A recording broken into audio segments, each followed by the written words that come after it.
So from your window you can see a castle, Grainne Castle, Yeah, is you it? can see the castle. I'm looking at the castle every day. You know, that's the 15th century. You know, Grainne. Grainne was treated as a sort of a myth, you know, in this country, I think, for years and years and years. And the castles were there, and they were referred to as Grainne castles.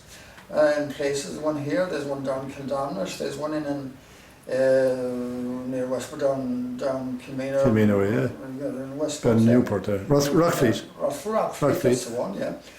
And she was never looked on as being a significant personality in the 15th century. But then Anne Chambers comes along, and Anne, who was a great, lovely friend of mine, and she started work on the history of Grainne, and she went into it in minute detail. And she went to the Palace Library. It was always heard that Grainne visited the Queen Elizabeth, and she was having a difficult time with the representative of the English Crown at the time and the colony in Connacht, Mr. Bingham, who was a notorious, whatever you want to call him, so-and-so, and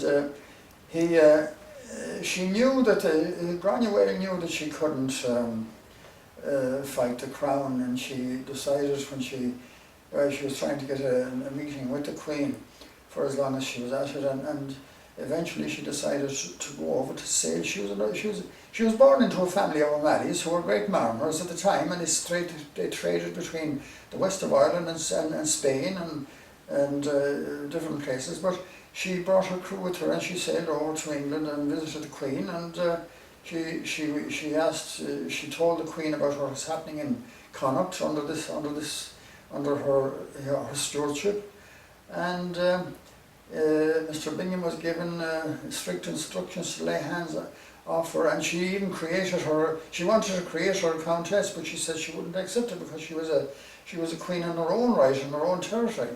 But she accepted an earldom from her son Toby. But that's her castle down there, and that opened up the whole history of Grainne's time up to 1570 when she died, 1575 or something. But she's reputed to be buried on Clare Island. But definitely that was built, that was her home, that was her father's castle, and it is a great history. And I know that. So you have no idea what year this was built? There's no record of when, the year of the... That's all. I know Anne's book now, I read it years ago, it's gone now. So she has written 2 or 3 books. She has updated her one on Grainne, of course, her first one, Grainne. Then she wrote a book on Toby, on her son. And you see, the direct descendants of Grainne still live in Westport, the Westport House, the Jeremy Brown. They're the direct descendants of Grainne. If you go back in history and go through the family trees, that's where they all come from. But that's came from. But that's the story of Grainne in brief, and the castle. The castle isn't used for anything now, is it? No. Pardon? The castle isn't used for anything. It's not for use for anything, and I remember I was very, very anxious to get something done with the castle way back, and I got onto Board Fáilte, got onto the tourist board, and got onto everyone and anyone about it, and I wrote to the OPW. It's a listed building, and the OPW are very slow to release a listed building to anybody. And I even asked them, I said, would you consider, suppose I said we set up a trust, both of the Clare Island Committee, Clare Island Company Development, and maybe with the O'Malley Trust as well. The O'Malleys have a very strong gathering every year. They have a clan rally every year, which is very, very substantial, and it brings them in from all over, and they collect quite a considerable amount of money. And Ellen O'Malley, who was a very close connection with the island, has access to funding, and I was anxious to get them to accept a trust set up of both myself, the Ellen O'Malley themselves, maybe one or two of the OPW people themselves, and develop it into a museum to harbour all the information on Grainne. But they totally refuse to accept it.